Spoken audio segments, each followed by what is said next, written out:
पुरंदरं श्रीगोविन्दं प्रपद्येऽहं दीनानुग्रहकारकम् वन्दे मुकुन्दमरविन्ददलायताक्षम् कुन्देन्दुशङ्खदशनं शिशुगोपवेशम् इन्द्रादिदेवगणवन्दितपादपीठम् वृन्दावनालयमहं वसुदेवसूनुम् नवजलधरवरणं चम्पकोद्भासिकरणं विकसितनलिनास्यं विस्फुरन्मन्दहास्यम् कनकरुचिदुकूलं चारुबर्हावशूलम् कमपि निखिलसारं नौमि गोपीकुमारम् वंशीविभूषितकरान्नवनीरदाभात् पीताम्बराजमजम्बफलाधरोष्ठात् पूर्णेन्दुसुन्दरमुखादरविन्दनेत्रात् कृष्णात् परं किमपि तत्त्वमहं न जाने श्रीहरिः। कल वहाँ गंगा तट पर जो बातचीत हुई थी उसमें ये कहा गया था अंत में, जो अपने सर्वस्व को जलाकर उसके भस्मावशेष पर नृत्य कर सके, नाच सके, वो इस प्रेम के मार्ग पर आवे। इस संबंध में यही सज्जन ने स्पष्टीकरण करने के लिए कहा है। ये एक प्रकार की आलंकारिक भाषा है। इसका अर्थ यह है कि जब तक हमारे मन में किसी दूसरी वस्तु की आकांक्षा है, वो जब तक आकांक्षा पूरी जल नहीं जाती, दूसरी वस्तुओं में जो हमारी ममता है वो जब तक जल नहीं जाती,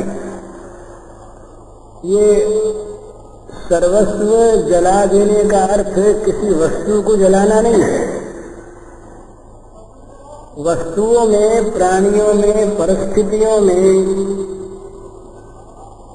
जो हमारी आसक्ति और ममता है उनको जला देना है।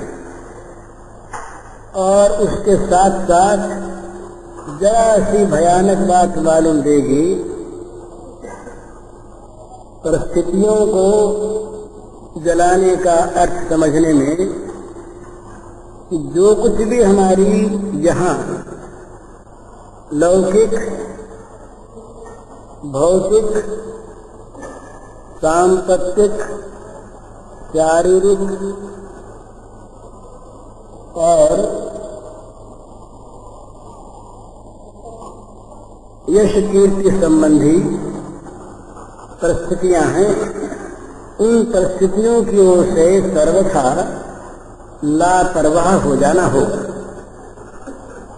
इसी का संकेत है। या दुष्यजन स्वजन आर्यपथम कहित्वा। उद्धव जी ने श्री गोपांगनाओं के संबंध में ये बतलाया कि वे दो चीज जो परम दुर्लभ होती है त्याग करने के लिए, कोई भला आदमी उनका त्याग नहीं कर सकता। या तो करता है जो अत्यंत निकृष्ट है वो, और या इस स्वजन और आर्यपद की सीमा से बाहर जो निकल गया वो। तो गोपियां निकृष्ट तो थी नहीं, तो जितना भी स्व है, जिस स्व को हम अपना कहते हैं, वो सारा अपना, अपना जन, अपना मन, अपना धन, अपना तन, ये सब यदि बिल्कुल विपरीत परिस्थिति में आ जाए तो और प्रेम की प्राप्ति हो,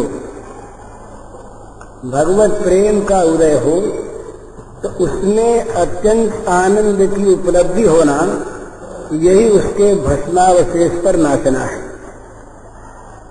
जैसे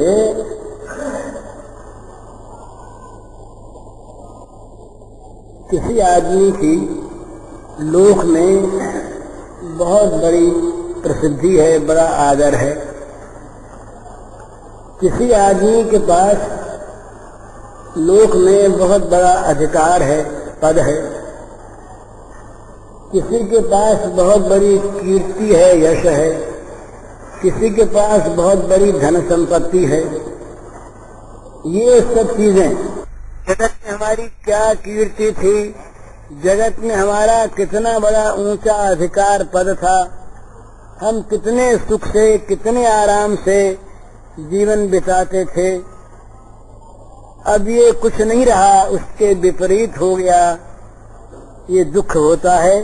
ये दुख ही ममता और आसक्ति का सूचक है। दुनिया में बहुतों की चीज जाती, हम नहीं रोते, हमको दुख नहीं होता। जिस वस्तु में, जिस परिस्थिति में, जिस प्राणी में हमारी ममता होती है, हमारी आसक्ति होती है, उसके नष्ट होने पर हमें दुख होता है। तो ये ममता और आसक्ति, ये जहां जहां पर है, वहां वहां पर अपनापन है, मेरा। तो ये मेरा सारा का सारा जहां न रहे, वहां भी अगर भगवत प्रेम मिलता हो, मिल गया हो, उसका उदय हो गया हो, तो ये न मिलना और नष्ट हो जाना अत्यंत और अत्यंत आनंद का साधन बन जाता है। नाच नहीं सकता आदमी अपने को जलाकर उसकी राख पर, वही नाचता है जो उस भस्मावशेष पर नाचने में आनंद का अनुभव करता है। तो ये चहोन सुगति सुमति संपत्ति कछु रिद्धि सिद्धि विपुल बड़ाई। तुलसीदास जी बहुत मर्यादी भक्त हैं, पर वे जब प्रेम पर बोलते हैं तो कहते हैं कि ये 5 चीजें लोगों को बहुत बड़ी प्रिय होती हैं। सुगति, सद्गति हो, मोक्ष हो। सुमति, अच्छी बुद्धि, लोग बुद्धिमान कहें, धीमान कहें, स्थिर बुद्धि कहें, अच्छी बुद्धि। संपत्ति, लौकिक संपत्ति, दैवी संपत्ति, ये संपत्ति। रिद्धि सिद्धि, जिस किसी कार्य को हम करें उसमें सफलता प्राप्त हो जाए और वो सफलता सदा बनी रहे, और अनंत काल के लिए, दीर्घ काल के लिए जगत में हमारी यश कीर्ति फैल जाए। यही चीजें अच्छे अच्छे पुरुषों को, सबको मान्य होती है, सबकी वांछनीय होती है, सब इनको चाहते। तो तुलसीदास कहते हैं चाहो ना, मैं नहीं चाहता। तो क्या चाहते हो? ये सब चाहे चली जाए, ये सब चाहे नष्ट हो जाए, ये सब चाहे न मिले, इन सब का अभाव हो जाए, ये सब जो मिली हुई इनके जाने की तैयारी हो जाए, नष्ट हो जाए, परंतु मिले बदले में क्या? हेतु रहित अनुराग राम पद बढ़ो अनुदिन अधिकाई। बड़ा सुंदर विवेचन है ये।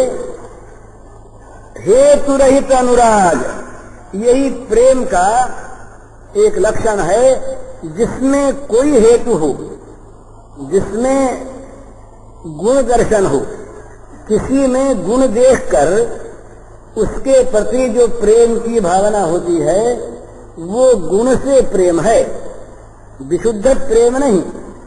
गुण जनित प्रेम जब तक गुण दिखेगा तब तक है, गुण न दिखने पर नहीं। जय वो कल वो महाप्रभु का एक श्लोक कहा था वहां पर, आश्रिष्य वा काजरकांत नष्टुमाम अदर्शनाम मर्म हताम करोत वा यथा तथा वा विदधातु लंपटो मत प्राण नाथस्तु स एव ना परः। गुण दर्शन का अभाव है। चाहे वे हमारे प्रियतम हमको हृदय से लगाकर प्यार करें और चाहे ठुकरा कर हमें गिरा दें, चाहे वे मिलें और चाहे कभी न मिलकर अदर्शनाथ, कभी दर्शन न देकर हमारे हृदय को तोड़ दें, हमारे मर्म पर आघात करें और जो कुछ भी करें, उनके मन में जो कुछ आवे जैसे करें, पर हमारे तो वही हैं प्राणनाथ, दूसरा कोई नहीं। तो इस प्रकार से ये हेतु रहित अनुराग राम पद बढ़ अनुजन अधिकाई, जहां पर हम गुण देखकर प्रेम करते हैं वो गुण न रहने पर नहीं होता, गुण न दिखने पर नहीं होता। गुणों का दिखना ये राग के अधीन है। भला ये बहुत समझने की बात है। जहां राग होता है वहां दोष भी गुण दिखते हैं, और जहां द्वेष होता है वहां गुण भी दोष दिखते हैं, आंख बदल जाती है।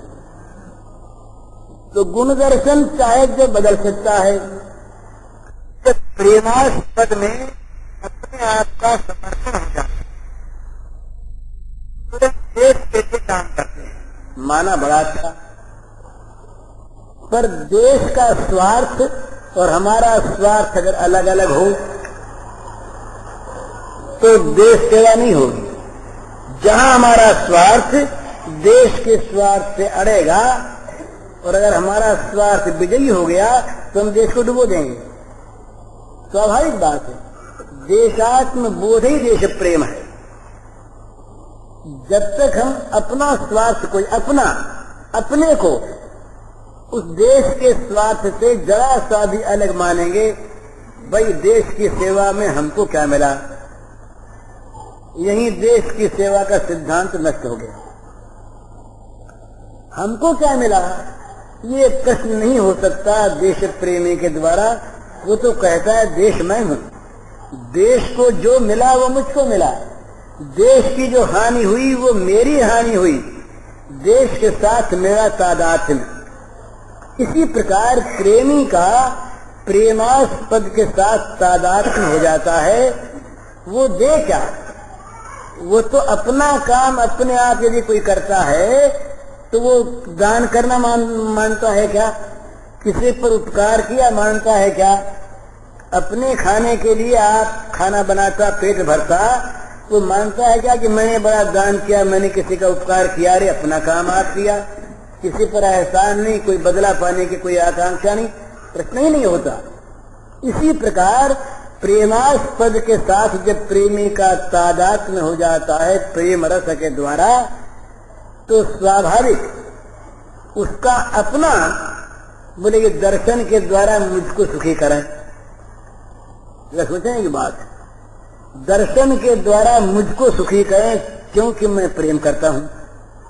तो दर्शन के द्वारा मुझको सुखी करें, ये मुझको सुखी करें, ये मेरा स्वार्थ जब तक अलग है तब तक वो विशुद्ध प्रेम नहीं है। विशुद्ध प्रेम नहीं है, उसको हम वो भक्ति जरूर है, भक्ति जरूर है, पर वो प्रेम नहीं। प्रेम में ये स्व जो है उस प्रियतम में जाके मिल जाता है। प्रियतम का स्व अपना स्व बन जाता है, इसलिए उस स्व का अर्थ अपना अर्थ बन जाता है, उस स्व की स्थिति अपनी स्थिति बन जाती है। ऐसी अवस्था में स्वाभाविक ही वहां मैं दे रहा हूं ये प्रश्न आता ही नहीं। मैं का सब कुछ जल गया, मैं का सब कुछ जल गया, और वो जो अलग मैं था किसी के द्वारा सुख दुख प्राप्त करने वाला, वो मैं जल गया। यही सर्वस्व का जल जाना है। और इस सर्वस्व के जल जाने पर उस प्रेम की स्थिति में जो एक आत्यंतिक आनंद की अनुभूति होती है स्वाभाविक, वही भस्मावशेष पर नाचना है। तो इसमें तैयारी क्या करनी है, ये चल पड़ा विषय, पर ये बहुत कहने की चीज नहीं, इसलिए कि कुछ कठिन ज्यादा है ये, क्योंकि इसमें त्याग की पराकाष्ठा होती है। भगवत प्रेम सर्वथा और सर्वदा सर्वस्व त्याग मूलक है। सर्व त्याग करे करे कृष्ण भजन है। चैतन्य ने कहा कि समस्त सबका त्याग करके, लोक धर्म वेद धर्म देह धर्म, इन सबका परित्याग करके जो श्री कृष्ण का भजन करे, सेवन करे, वो इस प्रेम का अधिकारी है। तो इसलिए, पर ये अच्छा इसलिए है कि इसके द्वारा हम कुछ भी त्याग सीखें, कुछ भी त्याग सीखें तो प्रेम की पाठशाला में हमारा प्रवेश हो जाएगा। हम कुछ प्रेम प्राप्त करना सीख लेंगे। ये भोग की प्राप्ति में प्रेम का अंतर्भाव जो मनुष्य करता है ना, ये सर्वथा विभ्रम में है, बड़ी भ्रांति है, बड़ी भूल है। भोग रहे चाहे, भोगों के रहने न रहने में आपत्ति नहीं, पर वो भोग अपने लिए अगर रहते हैं, उन भोगों की अपनी सुख की कल्पना कहीं रहती है, तो वो प्रेम में कलंक है, प्रेम नहीं है। भोग यदि प्रेमास्पद के सुख की सामग्री होकर रहे तो भले ही रहे, अपने से उसका वो फिर उनका विनियोग, उनका प्रयोग सर्वथा और सर्वदा एकमात्र प्रियतम सुख में होता है, अपने सारे जीवन तक का। निजांगमपि आगोप्यो ममेति समुपासते ताभ्याम बिना न मे पार्थः निगूढ़ प्रेम भाजनम। अर्जुन, मेरे निगूढ़ प्रेम की भाजन केवल श्री गोपांगनाएं हैं। क्यों? कि उनका जीवन, उनका श्वास प्रश्वास, उनका सारा का सारा जीवन का अंग प्रत्यंग कुल ममेति समुपासते, मेरी उपासना के लिए। अनन्या चिंतयन्तो माम ये जनाः पर्युपासते पर्युपासते। अनन्याः, ये दूसरे के अस्तित्व की जिसके मन में कल्पना नहीं, इस प्रकार का जो अनन्य है, वो नित्याभियुक्त होकर अपने प्रत्येक कार्य में, अपनी प्रत्येक स्फुरना में, कार्य में नहीं, मन में उठने वाली प्रत्येक स्फुरना में जिसका लक्ष्य रहता है पर्युपासना, प्रियतम भगवान की सेवा, प्रियतम भगवान को सुख पहुंचाने का ही एकमात्र स्वभाव। ये जहां पर है वहां पर प्रेम खिलता है, वहां पर प्रेम का विकास होता है। जहां अनन्यता नहीं है, दूसरों के लिए, दूसरे पदार्थों के लिए, दूसरे स्व के लिए, दूसरी वस्तुओं के लिए, दूसरी परिस्थितियों के लिए, दूसरे प्राणियों के लिए हमारा जीवन, हमारे जीवन की ममता, हमारे जीवन की आसक्ति और हमारे जीवन की आवश्यकता, वहां तो क्या है कि भगवत प्रेम ही आवश्यकता है और प्रेम ही उसकी पूर्ति है। भगवत प्रेम ही साधन है और भगवत प्रेम ही सिद्धि है। साधन सिद्धि राम पद लेहु। भगवत चरणारविंद का प्रेम ही साधन और भगवत चरणारविंद का प्रेम ही साध्य, सिद्धि, सफलता। साधन और सिद्धि ये दोनों प्रेम होते हैं। तो इस प्रेम में जहां किसी प्रकार से भी स्व सुख आ जाता है, अपना स्वार्थ अलग, ये तो बहुत नीची श्रेणी में जहां मनुष्य परोपकारार्थ त्याग करता है, वहां पर भी अगर दूसरे को पर मानकर उपकार करता है तो वहां पर भी प्रेम नहीं है। वो भी उसे हम किसी अंश में दया कह सकते हैं, अच्छी चीज कह सकते हैं, वो उत्तम श्रेष्ठ कर्म कह सकते हैं, पर वो प्रेम नहीं, क्योंकि प्रेम में पर नहीं होता और उपकार नहीं होता, परोपकारी नहीं होता प्रेमी, क्योंकि उसके लिए पर कोई रहा नहीं। और एक जो परमात्मा था, पर माने परम, वो उसके साथ उसका तादात्म्य हो गया। तो उपकार किसका करे? उसके पास है क्या जिससे उपकार करे? वो किसको दे, क्या दे और कैसे दे? उसके पास न अपना कुछ है, न उसमें कोई देने की प्रेरणा है और न वो देता है। वो तो स्वाभाविक प्रियतम के सुख का साधन बना हुआ है, सहज स्वाभाविक। तो ये प्रियतम के सुख की सहज स्वाभाविक साधना, ये प्रेम साधना, और प्रियतम के का सुख ही जीवन का स्वरूप, ये प्रेम की साध्यावस्था। तो इसलिए इस प्रेम में त्याग ही त्याग है, पर इसमें रस है। रस क्या है? यद्यपि इसमें वैराग्य है, भोग वैराग्य है, पर वो वैराग्य त्याग मूलक नहीं है। त्याग तो उसमें अपने आप हो गया है। ये राग मूलक वैराग्य है। भगवान, ये विचित्र शब्द मालूम होगा आपको, राग मूलक वैराग्य माने राग का न रहना राग के लिए। विचित्र बात है ना, राग मूलक वैराग्य बहुत सुंदर संकेत है भागवत के महात्म्य में। वैराग्य राग रसिको भव भक्त निष्ठा, ये भागवत के महात्म्य में बड़ा सुंदर संकेत है। वैराग्य रूपी राग के रसिक बनो। वैराग्य में एक राग है, एक रस है, उस रस के रसिक में, वहां रसिकता भला, वैराग्य में रसिकता का तो बड़ा विरोध नहीं समझ में आता ना। जहां पर वहां कहते हैं कि भाई वैराग्य के साथ रसिकता का क्या संबंध, और ये साफ शब्द है, वैराग्य राग रसिको भव, आज्ञा देते हैं वैराग्य राग के रसिक हो जाओ। तो ये कहाँ होता है? जहां भगवत प्रीति मूलक वैराग्य होता है, राग मूलक वैराग्य होता है। भगवान का राग जहां सारे रागों को खा जाता है, भगवान की प्रीति, भगवान की आसक्ति जहां सारी प्रीतियों को, सारी आसक्तियों को आत्मसात कर लेती हैं, अपने अंदर मिला लेती हैं, उनका अस्तित्व नष्ट कर देती हैं, तो वहां एक विशेष रस की प्राप्ति होती है। वो रस राग में है ही।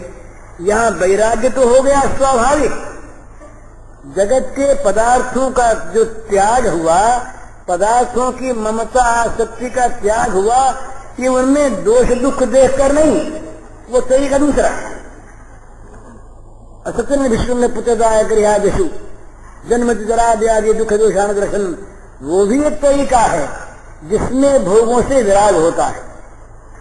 पर यहाँ भोगों में विराग इस दुख मूलकता को लेकर, दुख दोष देखकर, भोगों के अस्तित्व का, सत्ता का लोप करके नहीं हुआ, पर वो भगवत चरणारविंद का जो राग है, उसमें जो प्रेम है, उस प्रेम के सामने इन सब का परित्याग अपने आप हो गया। ये सब रहे नहीं। सूरज उदय होने पर अंधकार नहीं, दीपक के प्रकाश की कोई भी आवश्यकता नहीं, ज्योति वो कुछ रहती ही नहीं। रात को जो दीपक बहुत बड़ा काम करता है, प्रकाश देता है, सूर्योदय होने पर वो चाहे दिन भर जलता रहे, कहीं प्रकाश भी है ये भी ध्यान में नहीं आता। कई बार दिन में बत्ती रह जाती जलती हुई, देखने पर मालूम होता कि बड़ी बत्ती रह गई, बल्ब जल रहा है, बुझा दो, उसको नीचा कर दो। लेकिन यदि न भी है तो बत्ती जल रही, कोई बात नहीं। इसी प्रकार भोगों में वैराग्य यहाँ पर दुख दोष देखकर अथवा उसकी सत्ता का विरोध करके विचार विवेक के द्वारा नहीं करना पड़ता। ये एक विचित्र मार्ग है जहाँ पर भगवान का राग, भगवान में प्रीति, भगवान में आसक्ति, ये आसक्ति सारे पदार्थों की सत्ता को नष्ट कर देती है। उनकी आसक्ति की बात तो अलग रही, किसी तरफ मन जाता ही नहीं, किसी तरफ मन जाता ही नहीं। किसी चीज में उनकी महत्ता बुद्धि तो अलग रही, सत्ता बुद्धि में सबसे सबको विस्मृत करके, सबका लोप करके, सबको जलाकर वो उस प्रेम राज्य का आनंद प्राप्त करता है। तो वहाँ एक रस है। इसलिए इस मार्ग में एक जहाँ बहुत कठिन है वहाँ बहुत ये सुंदर भी है। भगवान के सौंदर्य माधुर्य, दिव्य भगवान के दिव्य सौंदर्य माधुर्य का निरंतर चिंतन करके उसके प्रति राग करना। तो वो जो राग है वो रसीला राग है, और वो राग परिपक्व होने पर ये भोग राग को खा जाएगा। तो भगवान के दिव्य सौंदर्य माधुर्य में, उनकी दिव्य लीलाओं में ये कहा कि भाई ये भगवान ने लीला क्यों की, अवतार क्यों लिया।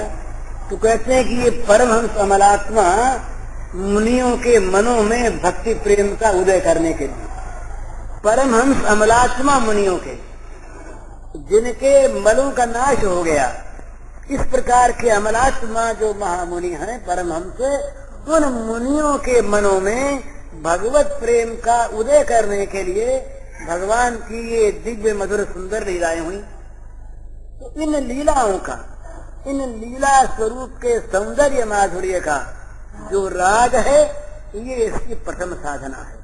इसी को इस उज्ज्वल रस की भाषा में और कवियों की भाषा में कभी उसको नीचे दर्जे में ले गए, पूर्व राग कहते हैं।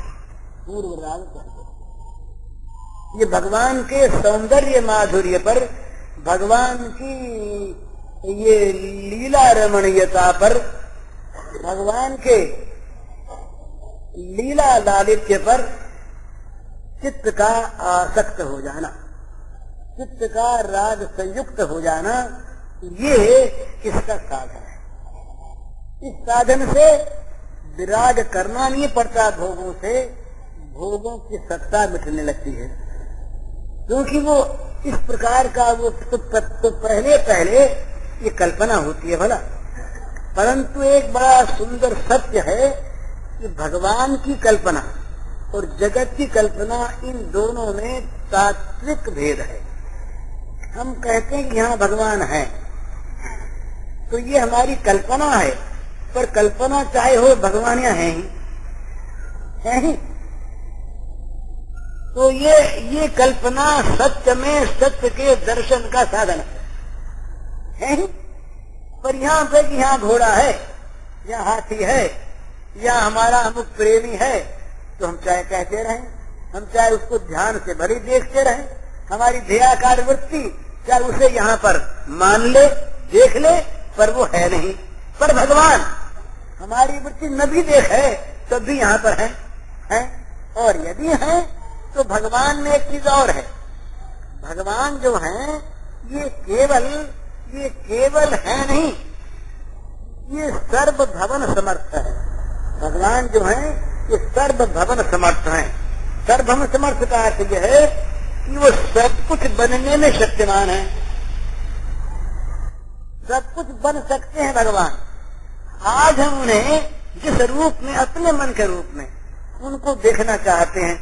हमने कल्पना की भगवान मुरली मनोहर है, भगवान ये धनुषधारी हैं, भगवान शंख चक्र गदा पद्म वाले हैं, भगवान डमरू त्रिशूल लिए हुए हैं, भगवान सिंह वाहिनी होकर खड़े हैं, सब ठीक। पर ये भगवान सब कुछ ऐसे कैसे हमारी धारणा के अनुसार वहाँ है और उस रूप में प्रकट हो सकते हैं। इसलिए भगवान के अपने मन के कल्पित सौंदर्य माधुर्य पर जिनका चित्त आसक्त होता है, उनके लिए उसी रूप में सर्वभवन समर्थ सर्वत्र व्याप्त भगवान प्रकट हो जाते हैं। इसलिए मैं तो कहा करता हूँ, लोग कहते हैं कि भाई ये मत कहा करो, लोग उसमें अनुचित लाभ उठाएंगे। पर मैं समझता हूँ कि अगर किसी को स्वप्न में भगवान के दर्शन होते हैं तो दूसरा क्यों माने? भगवान तो वहाँ है ही ना। अगर किसी को भगवान के ध्यान में दर्शन होते हैं तो मिथ्या क्यों माने? अगर हम घोड़े का ध्यान करते, आदमी का ध्यान करते, मकान का ध्यान करते तो मिथ्या था। अरे भगवान तो वहाँ है ना। तो हमारे ध्यान में अगर वो आ गए तो आज वो तो है ही, वो तो आ गए, वो सत्य आ गए। हम उसको मिथ्या मान करके, कल्पना मान करके पूरा क्यों दें? हम सत्य माने तो क्या होगा? हमारा वो सत्य, सत्य का प्रकाश करेगा। तो सत्य वहाँ है, सत्य वहाँ है। सत्य का वहाँ पर प्राकट्य कल्पना से नहीं करना है, सत्य का विश्वास करके सत्य को प्रकट कर देना है। ये बहुत सुंदर कहा करते हैं ये अद्वैतोपासक, बड़ी सुंदर बात कि ब्रह्म की प्राप्ति करनी नहीं पड़ती। नित्य प्राप्त तत्व में जो अप्राप्ति का भ्रम हो रहा है उसे मिटा देना मात्र है, वो तो है ही प्राप्त। नित्य प्राप्त है, कभी उसका वियोग वियुक्त हुआ नहीं। तो नित्य प्राप्त भगवान में, नित्य प्राप्त ब्रह्म में जो अप्राप्ति का भ्रम है उसको छोड़ दो। सुखदेव जी महाराज गए जनक के पास, व्यास जी ने बात तो वही कही थी, तो जरा श्रद्धा कम थी तो व्यास जी ने कहा कि भाई दूसरे के द्वारा उनका ठीक काम हो तो अच्छा है। तो जनक के पास भेजे। जनक के पास गए तो वो महल के दरवाजे पर पहुंचे तो वहाँ व्यवस्था पहले से हो गई। व्यास जी ने सब रचना वचना कर करा दी और खबर गई राजा के पास, सुखदेव जी पधारे। तो कहा वहीं खड़े रहने दो। दो बड़ी हो चाहे 7 दिन चाहे 15 दिन हो, सुखदेव जी ज्यों के त्यों खड़े रहे। न उनमें विकार आया, न क्रोध आया, न क्षोभ आया, न चित्त उबा, ज्यों के त्यों निस्तब्ध खड़े हैं। खबर पहुंची राजा के पास, राजा ने पूछवाया, उसके सब CID लगे हुए थे, कोई विकार आया नहीं, क्षोभ हुआ नहीं, क्रोध हुआ नहीं, चित्त उकताया नहीं, जैसे वो हंसमुख खड़े थे उसी प्रकार खड़े हैं। अब राजा ने दूसरी चीज की, बोले इनको ये उसका नाम हम रख देते हैं विनोद भवन, विनोद भवन में भेज दो। अब विनोद भवन में भोग भवन कर दे, क्या उसका नाम, वहां भेजा। वहां सब तरह के इंद्रियों के भोग्य पदार्थ मौजूद और 50 तरुणी स्त्रियां वे सेवा में वहां पर संलग्न।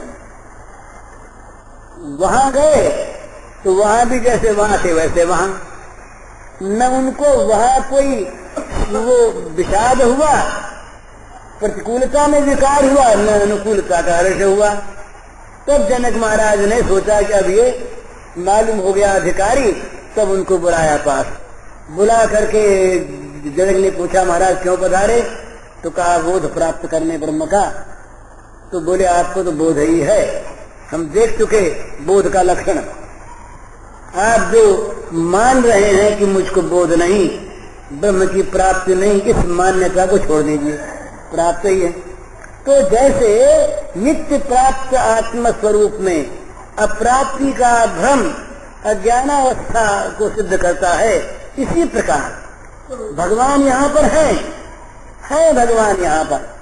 वो भगवान हमारे अविश्वास के कारण से प्रकट नहीं होते। कह बज गए हैं? इसमें लिखा है, पौने 8 तक करेंगे तो क्या बात है? पौने 8 तक करना है क्या? अरे अरे तो बस समाप्त। हरिओम तत्सत। हाँ भाई, ये शेर जी ने कहलवाया कि सब भाई एक साथ उठकर न जाएं, अभी रामायण होगी बड़ी सुंदर, तो उसमें कुछ अच्छा नहीं हुआ अभी है? अच्छा तो 5 मिनट और सही। अच्छा अच्छा, अरे अल्लाह मत करो, 5 मिनट और सही ठहरिए। अच्छा ठहरिए 5 मिनट, 5 मिनट की बात और। हाँ 5 मिनट की बात और 5 मिनट एक काम कर रही है, ये इसको पूरा कर दें। ये मैं कह रहा था कि इस प्रेम साधना में वैराग्य होता है, पर वैराग्य वस्तुओं में दुख दोष दर्शन के द्वारा नहीं होता, उनकी सत्ता का ज्ञान के द्वारा, विवेक के द्वारा विलय करके नहीं होता। वो एक पद्धति है, वो साधना बिल्कुल ठीक है।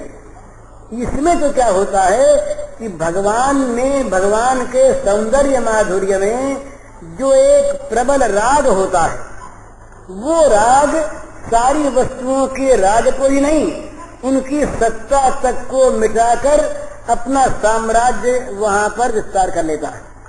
तो ये फिर कैसे हो? तो इसका उपाय यह है कि सौंदर्य माधुरी को हमने देखा नहीं भगवान के, तो कौन सा करें? तो इसका उत्तर यह है कि जो आपके मन में आवे, भगवान का रूप सौंदर्य माधुर्य आप अपनी इच्छा अनुसार कल्पना कर लें, कुछ भी कर लें, इस तस्वीर को देख लें, अपने मन से कर लें, और जहां आप चाहें वहीं भगवान की कल्पना कर लें। तो क्या बात है, भगवान वहां पहले से मौजूद हैं, आपकी कल्पना से पूर्व भी। क्यों? कि वो सदा सर्वत्र स्थित हैं, उनकी सत्ता में कहीं कोई अभाव नहीं होता। दूसरी बात, भगवान सर्वभवन समर्थ हैं, वो सब कुछ बन सकते हैं। यहाँ अगर हम किसी और का ध्यान करते हैं, किसी सांसारिक वस्तु का, तो वो न यहाँ पर है और न कहीं और कहीं से वैसा बन सकती है, परंतु भगवान यहाँ पर हैं, और हम जिस रूप में उनको देखना चाहते हैं वही रूप वो बना लेने में समर्थ हैं, और सारे रूप उनके हैं। इसलिए वो रूप जो है, हम जो ध्यान करते हैं, हम जिसका चिंतन करते हैं, वो रूप हमारे सामने सत्य मानने पर सत्य रूप में प्रकट होगा। और भगवान का रूप जब सत्य रूप में प्रकट होगा तो उनके अंदर जो दिव्यता है, जो स्वाभाविक अप्रतिम सौंदर्य है, जो परम दिव्य, परम अलौकिक, वो अशेष सौंदर्य माधुर्य का वो रसामृत समुद्र है, वो वहां पर छलकने लगेगा, क्योंकि उनका स्वाभाविक है। अरे कोई आदमी आएगा यहाँ प्रकट होगा, हम चाहे उसको किसी रूप में देखना चाहते हो, पर वो चाहे उसकी पोशाक दूसरी हो जाए, पर वो तो वही रहेगा। एक बड़ा गौर वर्ण का आदमी है, उसको हमने कहा कि इस पोशाक में आओ, तो उसका गोरा बन कहां ढक जाएगा, काला कहां ढक जाएगा। भगवान जब प्रकट होंगे तो अपने जो अप्रतिम, उनका जो स्वाभाविक दिव्य रूप सौंदर्य है, उसकी छटा उसमें आ जाएगी। तो हम तो निहाल हो गए। उसमें जहाँ राग हुआ, वो राग सारे रागों को खा गया, बैराग अपने आप। तो वहां पर एक रस की उत्पत्ति होती है, दर्शन में रस की उत्पत्ति, उसके चिंतन में रस की उत्पत्ति, उसके ध्यान में रस की उत्पत्ति, उसकी प्राप्ति में रस की उत्पत्ति, उसके अध्ययन में रस की उत्पत्ति। अध्ययन में ही कैसा सुंदर मनोहर है, बंसी भूषित करा नवनीर नाभा गाभा, कैसा बढ़िया, ऐसा ऐसा मोर में मुख लगाई। उस दिन अपने ध्यान की बात हुई थी ना, तो मुझे तो बड़ा अच्छा लगा, मैं बोल रहा था, पर मुझे बड़ा अच्छा लग रहा था, औरों को भी लगा होगा, न लगा हो तो उनकी बात। पर वहां कोई संसार को दुखमय बनाकर छोड़ने की बात कहे तो उतना अच्छा तो शायद नहीं लगेगा। वैराग उसमें भी होगा, उसमें भी होगा। वो वैराग होगा, वो ऐसी चीज बदले में दे देगा कि फिर दूसरे तरफ राग होगा ही नहीं। वो जो भगवान के सौंदर्य माधुर्य का जो राग है, वो जिस वैराग को उत्पन्न कर देगा भोगों से, वो वैराग्य फिर वैरागी रहेगा। क्यों? कि जिस राग की वस्तु को उसने प्राप्त किया है, उसके सामने ये सदा के लिए फीका हो गया, सदा के लिए नगण्य हो गया। तो ये बड़ा सुरक्षित मार्ग है। और इसमें अंत में बड़ी कठोर साधना होने पर भी ये बड़ा सरल है सबके लिए। तो मैं तो ऐसा मानता हूँ कि ऐसा लोग अगर करने लगे तो उनको लाभ होगा, पर मेरा आग्रह वाग्रह नहीं है। जिसकी इच्छा हो करें, और नई सिद्धांत कोई माने। मैं तो ऐसे ही उत्पटांग बोल देता हूँ, जो इसको सिद्धांत के लोग मानते हूँ वो न माने, उनके लिए कोई आग्रह नहीं। जिनको अच्छा लगे और जिनकी रुचि हो वो करें, न अच्छा लगे वो अपने घर, हमारे घर कोई आपत्ति ही नहीं। भैया पूज्य श्री भाई जी के इस प्रवचन का शीर्षक है वैराग्य राग के रसिक हो जाओ। इसका कैसेट संख्या है 200। यह प्रवचन पूज्य श्री भाई जी ने ऋषिकेश स्वर्गाश्रम में 24/6/1963 को गंगा तट पर दिया था। नित्य तृप्त जो रहते ख्याता भी हो जाते तृप्त, वे हरि मातृ सन्निहित समझ रहे अपने को नित्य तृप्त। शुद्ध सत्व जो परम पुरुष है, जिनमें नहीं त्रिगुण संश्लेष, क्रोध वरण करे होठ काटते वे दिखता न क्षमा कालेश। जिनकी शुभ स्मृति ही हर लेती, जन के क्रोध आज सब दोष, प्रकट कर रहे वे हो काम प्रत्यत प्रतिभाजन पर रोष। पूर्णेश्वरी युक्त जो नित स्वराज्य श्री के परमाधार, वही लोभवश चोरी करते घुस कर माखन के भंडार। जिनके भय से यम कुबेर सब करते नियमित सारे काम, यष्ट क्षुद्र वे देख जनन कर बन जाते भय रूप ललाम। भय रूप ही बन जाते। चोरी विशंकित नेत्र देखते बारंबार द्वार की ओर, आ न जाए मैया मारेगी मुझे समझ अपराधी चोर। भय विह्वल हो भार चले हरि, सहज की प्रगति में कर वृद्धि, पकड़ लिया जाकर मैया ने असफल हुई ईश्वरी सिद्धि। पकड़ हाथ मैया ने छड़ी, दिखा अति डांटा कहा शांत, वानर सखा अदांतात्मन तू हुआ धृष्ट अति ही दुर्दांत। आज मिटा दूंगी मैं तेरा सब चतुराई का अभिमान, रोने लगे आंख मलमल कर एक हाथ से श्री भगवान। जिनकी माया रज्जु कठिन से बंधे अखिल अग्नित संसार, देव दनुज मुनि मनुज चराचर है सब पर बंधन विस्तार। पर जिनकी शरणागति से ही कट जाते तुरंत बंधन, बरबस वही बंधे उखल कमनीय कर रहे मधुक्रंदन। शुद्ध सच्चिदानंद सनातन नित्य युक्त जो परम स्वतंत्र, कर बंधन स्वीकार उदर में हुए यशोदा के परतंत्र। जिनके अतुरेश्वर्य सिंधु के बिंदु बिंदु में विश्व अपार, डूबे रहते नित्य लांग कर उसे कौन जा सकता पार।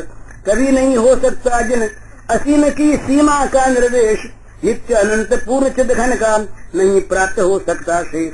काम क्रोध लोभ भय क्रंदन बंधन को वे कर स्वीकार, दिव्य बना देते इनको कर निज स्वरूप में अंगीकार। नहीं कल्पना नहीं भावना माया नातिन दम्भ अनित्यम, है यह रसमय का शुचि पावन प्रेम रस सुधा स्वादन सत्यम। शुद्ध प्रेम परवश हरि में नित रहते साथ विरोधी धर्म, इसीलिए होते उनके सब विस्मय भरे विलक्षण कर्म। ज्ञानी मुक्त सिद्ध योगी कोई भी था नहीं पाते, श्याम रूप संदेह मोदधि में वे सहज डूब जाते। मधुर दिव्य से भगवत रस का वही परम रस ले पाते, केवल प्रेम पूर्ण सर्वार्पण कर जो उनके हो जाते। इसीलिए सर्वार्पित जीवन महाभाग वे गोपी ग्वाल, दिव्य सुधा स्वादन करते रहते हैं दुर्लभ सब काल। नहीं छोड़कर जाते ब्रज को कभी रसिक बर वे नंदलाल, निज जन सबको सुख देते वे करते रहते नित्य निहाल। उन प्रेमी जन के पवित्र पदरज कण को है अमित प्रणाम, जिनके प्रेमाधीन हुए हरि करते लीला मधुर ललाम। जय सीताराम सीताराम सीताराम जय